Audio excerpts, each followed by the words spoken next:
Next question 9th question है हमारे पास। ये इसकी फिगर दी हुई है।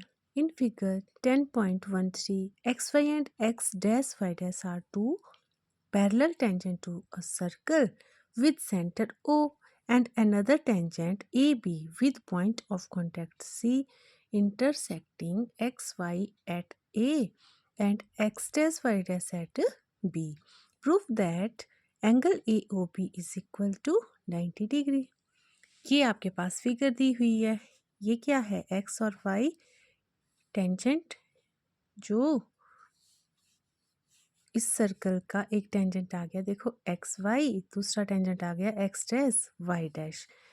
एक्स वाई जो है वो पी पे कट हो रहा है, यहाँ पे टेंजेंट जो है एट पॉइंट पी बन रहा है, और यहाँ पर x dash y dash tangent जो है वो सर्कल को यहाँ पॉइंट क्यू पे कट कर रहा है। ठीक है, तो यहाँ से देखो ये कह रहा है कि जो अनदर टेंजेंट आपने लिया वो ए बी है, जो कि इस सर्कल को पॉइंट सी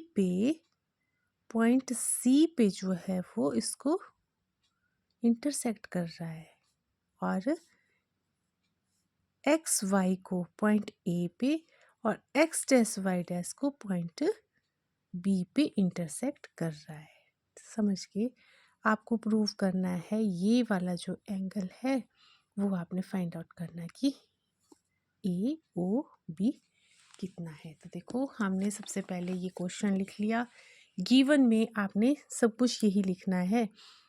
क्वेश्चन में जो दिया हुआ है कि x y x dash y dash are two parallel tangent, ये क्या है? पैरेलल टेंजेंट है इस सर्कल पे, ठीक है, जिसका कि सेंटर ओ है, and A B is another tangent with point of contact जो है वो सी पे है, और इंटरसेक्ट किसको कर रहा है ये टेंजेंट? एक्स वाई और एक्स डैश वाई डैश को at point A and B. ठीक है, to prove angle A O B, ये वाला जो है आपने बताना है कि ये to prove angle A O B is equal to 90 degree, ये आप प्रूव करोगे। ठीक है, गिवन में मैंने कहा ये सब कुछ आपने लिखना है, x y x dash y dash क्या है और कहाँ पे ये दूसरा टेंजेंट इसको कट कर रहा है और इसका पॉइंट ऑफ कांटेक्ट क्या है। क्लियर? अब देखो आप प्रूफ में जब आपने प्रूफ करना है इसको, तो सबसे पहले आप बताओगे, ये आ गया देखो भाई, अगर ये सर्कल है, ये ए क्या है? इस सर्कल के बाहर अगर कोई पॉइंट है, मतलब एक्सटर्नल पॉइंट है, इस तरह से इसको देखेंगे आप तो आपको पता। और ये देखो टेंजेंट है, इस पॉइंट से ये वाला एक टेंजेंट ये आ गया, दूसरा टेंजेंट ये वाला आ गया, मतलब A P A C tangent बन रहे हैं इस एक्सटर्नल पॉइंट से, तो इनकी लेंथ क्या होगी? सेम होगी। ये चीज़ हमने की हुई है कि देखो इसको मैं अभी लिख के बताती हूँ आपको। ये हमने लिख लिया, we know that tangents drawn from an external point to a circle are equal. ये एक्सटर्नल पॉइंट है, तो ये टेंजेंट आ गया देखो ए पी और ए सी, ये क्या आ जाएंगे? इक्वल आ जाएंगे। ठीक है, उसके बाद ये वाला जो सेंटर है इसको आप मिला दो सी के साथ।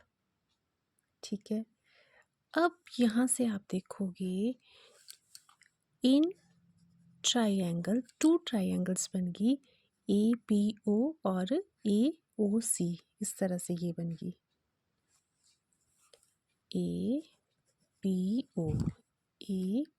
ओ ए सी ओ, दूसरी ले लो ट्राइंगल, एंड ट्राइंगल ए सी ओ। यहाँ से अब एक ट्राइंगल मैंने ये वाली बताई आपको, दूसरी ट्राइंगल ये वाली, इनका आपने करना कंपैरिजन, साइड्स का, एंगल का। फिर आपको पता है कि कॉन्ग्रुएंसी बतानी है। अगर ये वाला ट्रायंगल और ये वाला ट्रायंगल है वो कब कॉन्ग्रुएंट होंगे, कॉन्ग्रुएंट मीन्स कब उनकी सिमिलरिटी आएगी। अगर इस में आप देखोगे तो ए पी और ए सी तो आपने बराबर बता दिए, इसको इक्वेशन 1 नाम दे दो। तो ये आपने फ्रॉम इक्वेशन 1 से बता दिया कि ये है इक्वल। ऑल्सो ये जो ओ ए है वो ओ ए के बराबर है, कॉमन है क्योंकि ये आ गया आपके पास कॉमन। देन थर्ड चीज़ क्या बताओगे आप, ओ पी ओ सी, देखो क्या है ये रेडियस है ना, तो ये भी इक्वल आए, O P is equal to O C. क्यों, क्योंकि ये क्या है, रेडियाई ऑफ सर्कल, सर्कल के क्या है ये रेडियस है। देन अब देखो साइड साइड साइड से, therefore by S S S,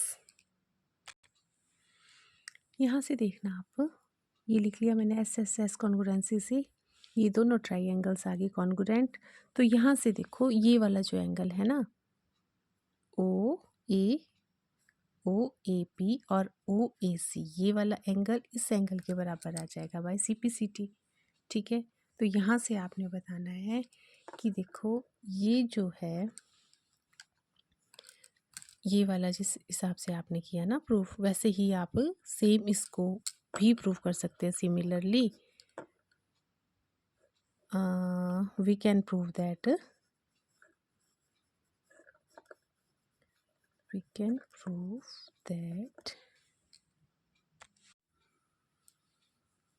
C B Q किसके बराबर आ गया, 2 टाइम सी बी ओ के बराबर आ गया।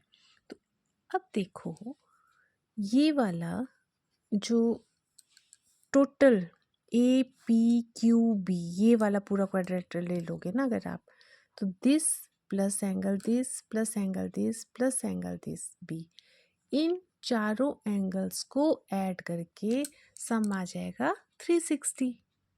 ठीक है ना, तो देखो ये वैल्यूज मैं इसमें पुट करूँगी, आप देखोगे। अब देखो x y x dash y dash अगर पैरेलल है, दूसरी चीज़ मैं बता रही हूँ, पैरेलल लाइन को अगर कोई ट्रांसवर्सल लाइन कट करती है तो क्या होता है, जो इसके इंटीरियर एंगल है, मतलब पी ए बी ये angle plus angle Q B A ये वाला एंगल, उनका सम क्या होगा 180 के बराबर। तो वही चीज़ मैं लिख रही हूँ, ये एक्स वाई आ गया parallel to x dash y dash के पैरेलल आ गया ये, और मैंने कहा जो एंगल पी ए सी है, पी ए सी वो किस plus angle Q B C है, इनका सम आ गया 180 के बराबर।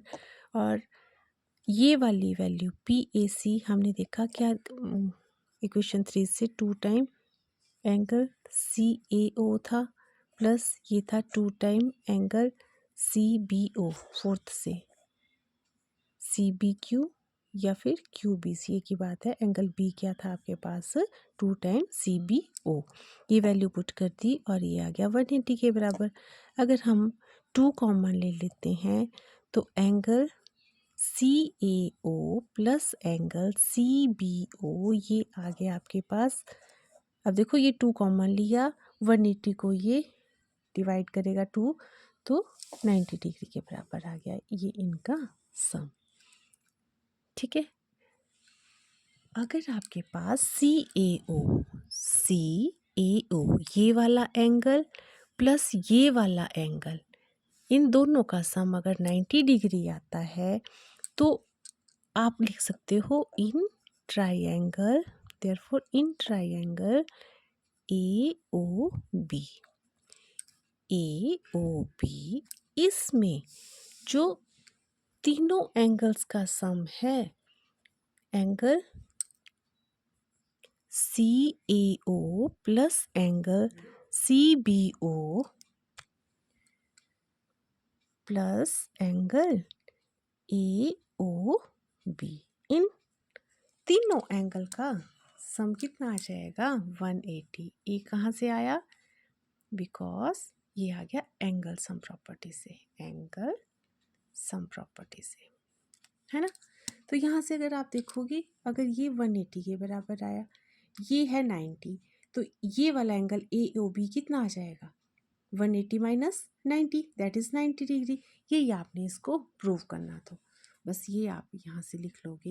और ये हमने लिख लिया, उसकी वैल्यू 90 डिग्री, टू एंगल का जो सम था, plus A O B is equal to 180, और ए ओ बी की वैल्यू आ गई वहाँ से 180 माइनस 90, दैट इज़ 90। ये आपने प्रूव कर दिया कि एंगल ए ओ बी किसके बराबर है, 90 डिग्री के बराबर। Okay, clear.